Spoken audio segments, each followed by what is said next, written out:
I guess I have unmuted everyone. So, guys, if you have any other question, feel free to unmute yourself and go for it.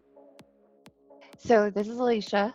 My question is, okay, so undisclosed organization now, I'm going to say, um, and we've actually lost our backbone of agile coaches and safe coaches, and just the mindset kind of just didn't stick with leadership. And now, we're we're back at the ground. So we're pushing back, and we're just like secretly just using common sense and trying to approach everything like this is common sense. We can't push the teams over capacity, and we just don't use the word agile in any conversation. We just kind of say, you know, um, do you have any other suggestions for how to kind of just go back to that? Like the first question about being micromanaged. Yeah, we're having that all over the place. Like managers, leadership are looking at things at the task level, looking at burn down charts, and it's not effective for what they need to do. So anyway, like just any kind of tips on keeping the whole thing alive, and that would be appreciated. Does that Yeah, question Hmm. make sense? yeah. I was talking. Unfortunately, it does, um, I don't go for it. all too often. Oh, okay. So, Alicia, first of all, sorry to hear that.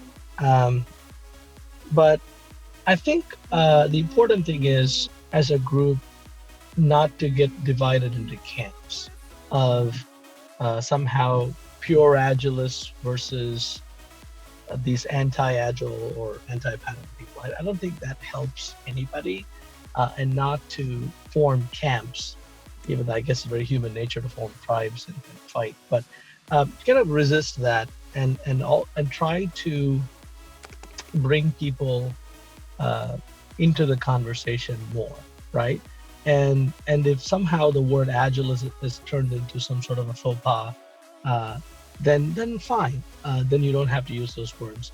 Uh, and uh, and I don't know the situation. I'm opening myself to a bunch of questions. But Alicia, if you need, we can take this offline and we can definitely talk about it in more detail. But what I would say is attitude is very important. There'll be some natural leaders that people are falling to, um, because of that vacuum in leadership. You'll have somebody who's sort of being looked at, and the reason why people are pivoting so hard is because somehow they feel like, since that other leader left, since she left, uh, there isn't um, a need to do agile anymore, and so there it's somehow some natural leader or some leaders being followed, and 9 out of 10 times when you actually ask that leader, they're not that against agile or anything like that. At worst case, they're like apathetic to the whole thing. They honestly don't care as long as work gets done. So it's time to kind of find out who that person is, that new person is, who's kind of default taking over, and see if you can influence them and almost like coach them and pat them on the back for all the agile leadership they already have, all the competencies they already are showing, uh, and help them sort of be the new head of it, and almost make it a positive story to say we didn't need that person. We're culturally in a better place, and that and then there are no winners or losers here. It's for the betterment of us. To be inclusive is a good thing.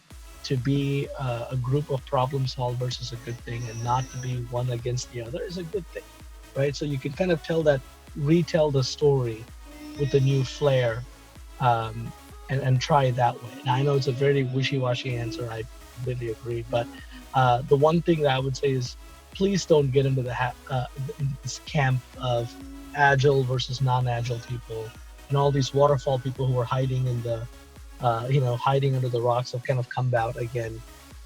Don't make it about us versus them. That's the only thing I would like to make point out. Yeah. Rhea, do you want to add something to that? I think that those was really great points on it, by the way.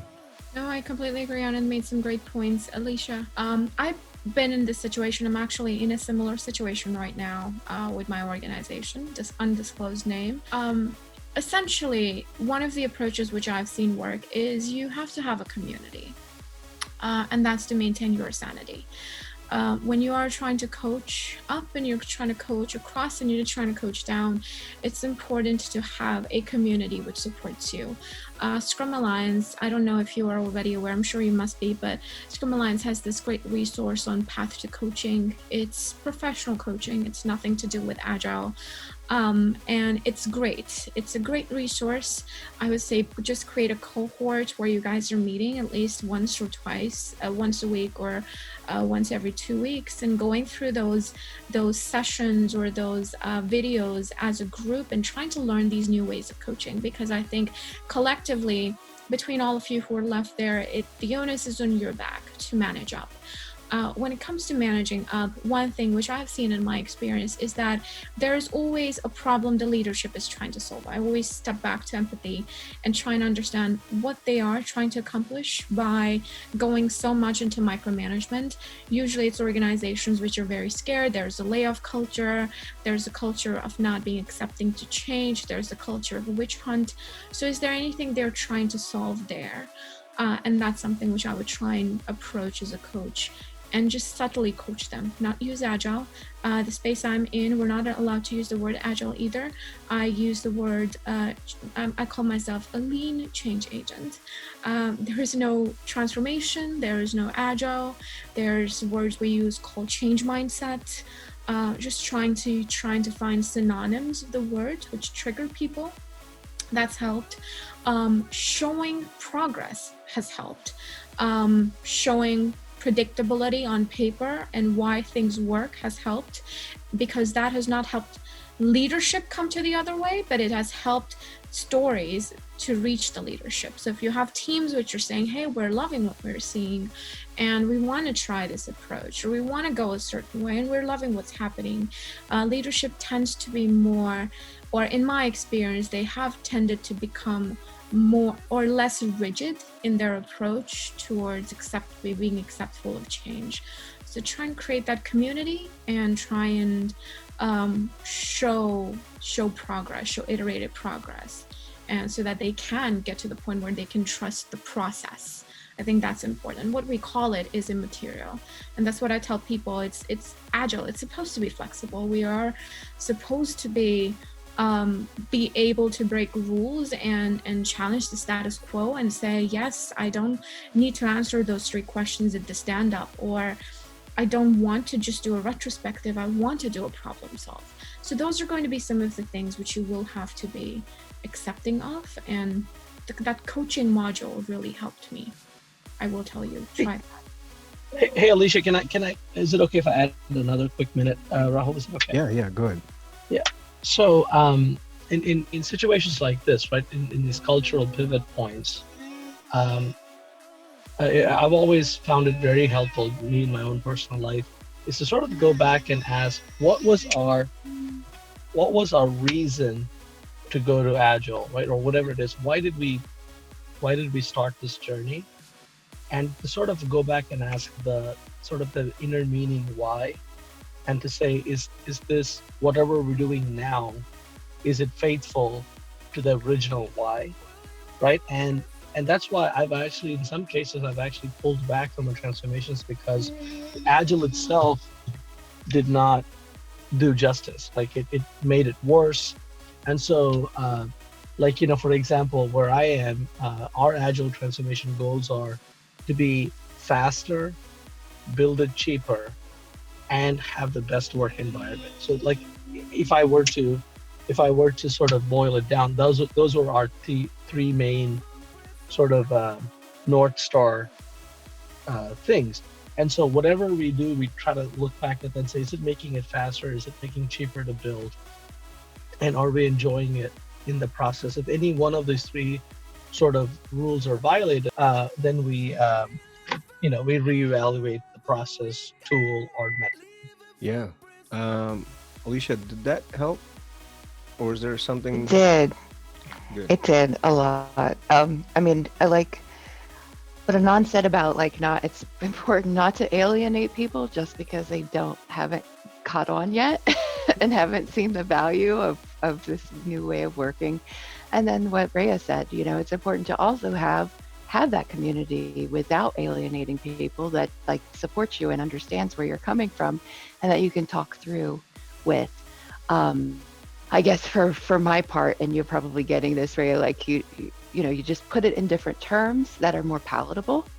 But at the same time, you just speak to each other differently. Like we're all trying to speak to each other, especially differently now, so that we're leading by example of how and being more vocal in the why behind doing things. Like during PI planning, you know, hey, I voted a 3 on my confidence vote because our teams are saying they're over capacity, and I'm telling you that that's not a good that's not a good sign. I didn't say it exactly like that, but just being very clear, very vocal about the why, because it's that mindset shift of like, exactly. And I said this in the comment to the other person that I was talking. The two big things to me about safe, agile, whatever. Say safe, agile is its mindset, and for safe, it is the routine syncing between groups of people. That is the like 90% of the value in safe. In some cases, is just making sure that everybody's on the same page. So if we can keep those two tenets alive, I think we'll be good. But it did answer my question. It did like help me feel better and more confident that we're headed in the right direction, even though it's not exactly the direction we want to be in. We're still navigating those waters. You're like on a So sailboat. thank you. I appreciate that. Alicia, you'll get there. It's the wind, right? Just that general direction. Yeah. All right. So I guess that was our last question. Well, Rahul, are you back? Okay. Rahul, I'm going to unmute you. That will be your time for your question. And thank you, Rehan, Anand, and Alicia for that question. Hello. Hey, Rahul, we can hear you. Go ahead. Yeah. Okay. My question is regarding user stories. Like your agile coaches have said that a user story is a placeholder for conversation with the development team. But sometimes we have to break a user story into more, smaller user stories. So how do we compromise that when you break a user story into a smaller user story, we do not, nullify, eliminate the flexibility for the development team? Because sometimes the user story becomes so detailed, there is no room left for innovation. And that's what Agile is, to be flexible.